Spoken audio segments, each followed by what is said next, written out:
Dito na naman ako guys sa lot 30. At ayun na building na yun, doon ako kagabi is 8. At saka is 5, L2, L1. So ngayon guys, may papakita ako sa inyo.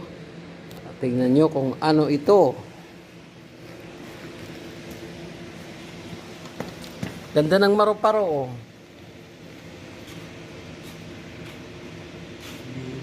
Yellow siya no, balbon pa yung likod. Sarap ng tulog niya.